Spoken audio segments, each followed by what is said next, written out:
Assalamualaikum warahmatullahi wabarakatuh. Perkenalkan, nama saya Aprilia Duyantika dengan nomor induk mahasiswa 1811025. Di sini saya akan menjelaskan tentang dinamika aspek hukum zakat dan hukum wakaf di Indonesia. Pertama, regulasi hukum zakat di Indonesia masih tergolong sangat baru dibandingkan dengan Islam masuk di Indonesia.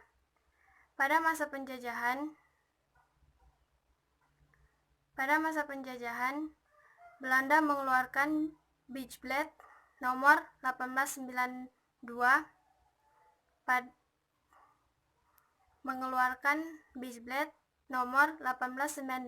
pada tanggal 4 Agustus 1993 tentang kebijakan hukum zakat. Pada masa Hindia Belanda, pemerintah Hindia Belanda melarang semua pegawai dan priai pribumi untuk membantu pengelolaan harta zakat. Larangan tersebut tertuang dalam Bijblet nomor 6200 pada tanggal 28 Februari tahun 1905.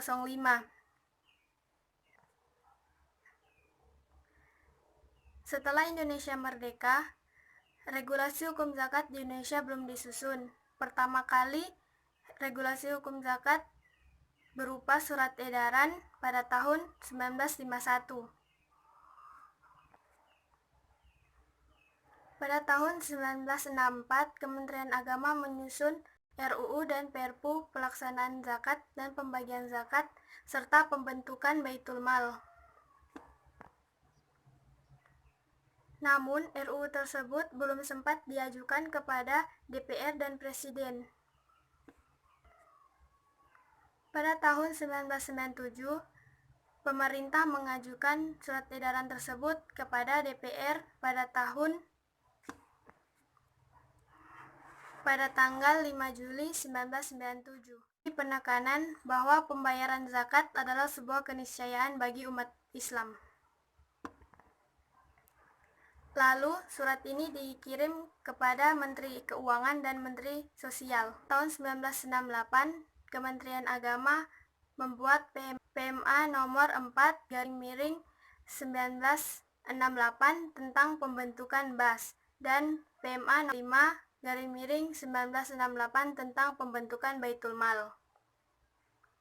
Pada masa reformasi, tanggal 23 September tahun 1999, lahirlah sebuah undang-undang nomor 38 tahun 1999 tentang pengelolaan zakat dan KMA nomor 581/1999 tentang pelaksanaan Undang-Undang nomor 38 tahun 1999. Dalam Undang-Undang nomor 38 tahun 1999 terdiri dari 10 bab dan 25 pasal. Setelah lahirnya Undang-Undang nomor 38 tahun 1999, muncullah perda-perda baru setelah reformasi. Perda ini pada umumnya tidak jauh berbeda dengan pengelolaan zakat yang menitik beratkan pada pengelolaan zakat oleh BAS termasuk pendistribusiannya.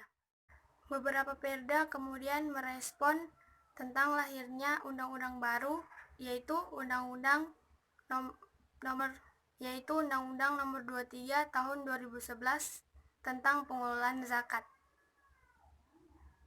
yang terdiri atas 11 bab dan 47 pasal. Selanjutnya kita akan membahas tentang wakaf.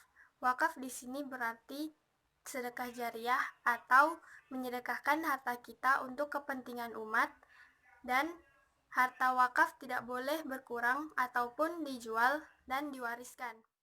Praktek wakaf di Indonesia telah ada sejak Islam masuk di Indonesia.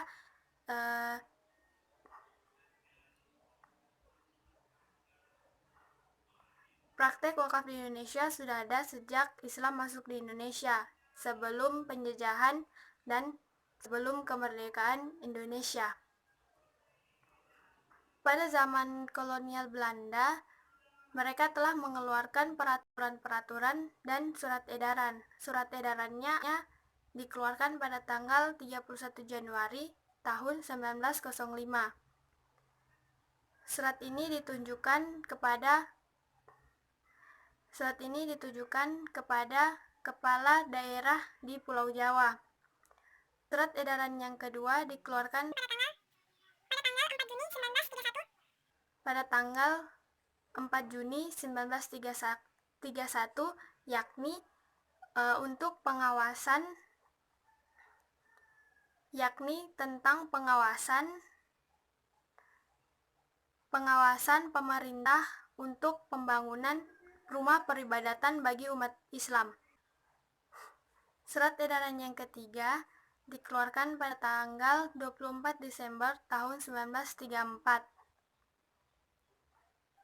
Surat edaran ini untuk mempertegas surat edaran sebelumnya yang memberikan wewenang kepada bupati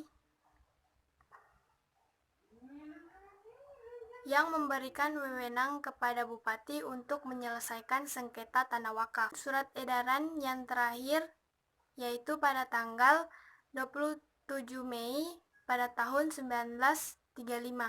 Sekian dari penjelasan saya.